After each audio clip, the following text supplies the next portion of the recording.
Mais l'éruption du Congo s'est immobilisée dimanche 22 mai dans les faubourgs de Goma. Si la lave a épargné les habitants de la ville de justesse, ces derniers rentrent progressivement chez eux, alarmés par les nombreuses secousses sismiques qui font encore vibrer Goma aujourd'hui. L'éruption volcanique du week-end dernier rappelle de mauvais souvenirs aux Congolais. Là, vous voyez, il y a encore des traces de la précédente éruption. J'avais bien construit ici, mais l'éruption a tout bouché. Le 18 janvier 2002, près de 400 000 Congolais ont fui devant la lave du volcan Nyiragongo, empruntant la seule route accessible pour atteindre la ville rwandaise mitoyenne de Gizani. L'éruption de 2002 est différente de celle de 2021. En 2002, il y avait des signaux et des informations qui avaient été bien livrés. Ils nous avaient bien préparés.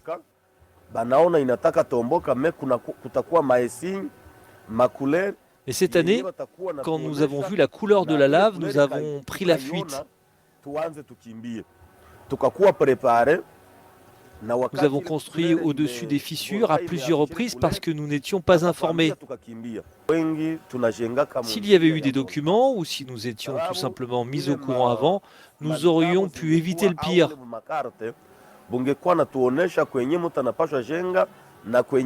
Nous avons constaté qu'à chaque éruption, le volcan respecte le même chemin.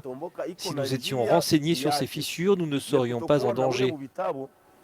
Nous construisons très mal et le volcan détruit nos maisons.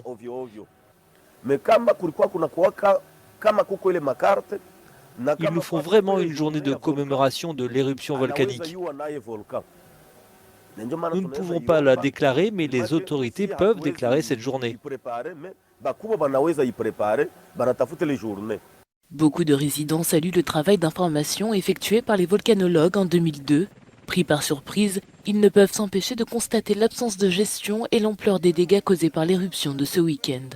C'est que je puis aussi féliciter les volcanologues de ce temps-là. À l'époque, ils étaient compétents. Ils étaient compétents. Ils ont donné l'information et cette information était sûre. Et il n'y avait pas de mort d'homme.